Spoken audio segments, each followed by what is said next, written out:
Selamat pagi. Kasih karunia dan kemurahan Tuhan menyertai kita semuanya. Pada pagi hari ini saya akan bacakan di dalam kitab Matius pasal yang kedua, mulai ayat yang ke-19 hingga yang ke-23. Demikian bunyi firman Tuhan. Setelah Herodes mati, nampaklah malaikat Tuhan kepada Yusuf dalam mimpi di Mesir, katanya, "Bangunlah, ambillah anak itu serta ibunya dan berangkatlah ke tanah Israel, karena mereka yang hendak membunuh anak itu sudah mati." Lalu Yusuf pun bangunlah, diambilnya anak itu serta ibunya dan pergi ke tanah Israel.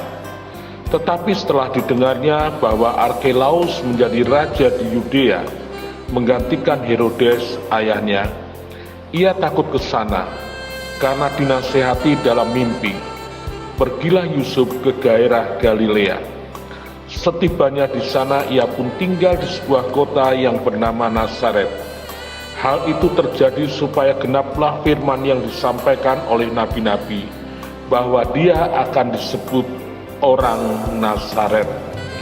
Saudaraku sekalian, kita lihat bagaimana Allah bekerja bagi Yusuf dan Maria. Ketika dia hidup di dalam rencana Tuhan, Tuhan memprotek dia.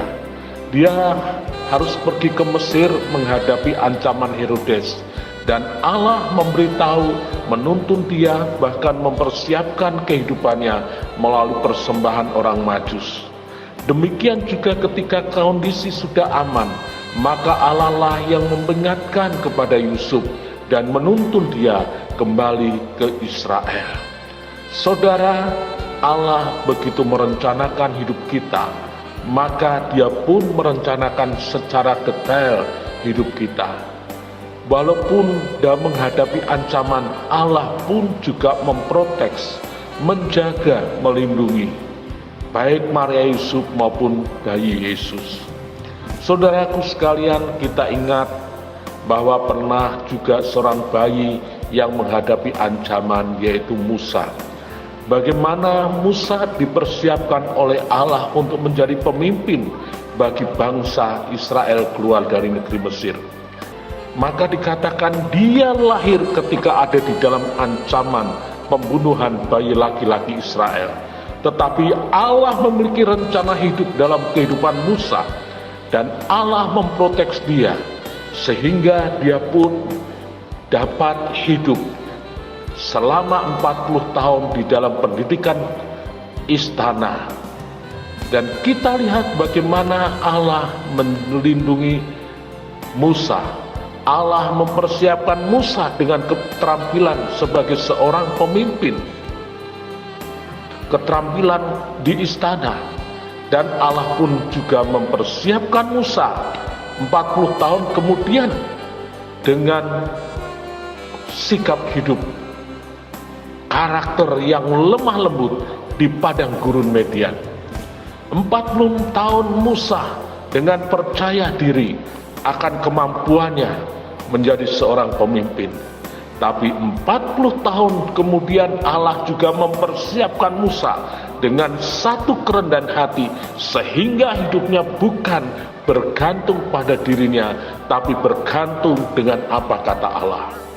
Dan akhirnya Musa dapat menjadi seorang pemimpin selama 40 tahun memimpin bangsa Israel yang tegar tengkuk dengan keterampilan dan kerendahan hati. Saudara, dalam hidup kita kadangkala dipersiapkan Allah untuk rencana yang besar. Dalam hidup kita, ketika kita masuk dalam rencana Tuhan, kadangkala kita diproses dengan ancaman-ancaman yang seakan-akan kita tidak memiliki pengharapan. Tetapi percayalah, selama kita hidup di dalam rencana Tuhan, Allah menjaga dan melindungi kita.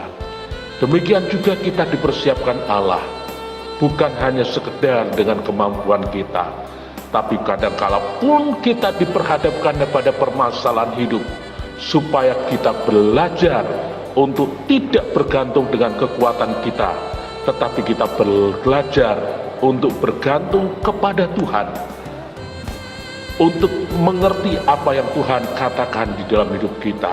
sehingga kita menjadi orang yang penuh dengan keterampilan, tetapi penuh juga dengan kerendahan hati.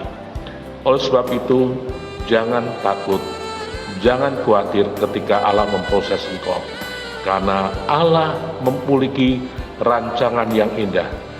Rancangan Tuhan bukan rancangan kecelakaan, tetapi rancangan hari depan yang penuh harapan.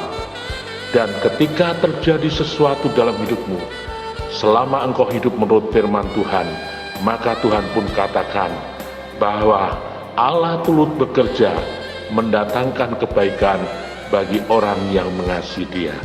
Amin.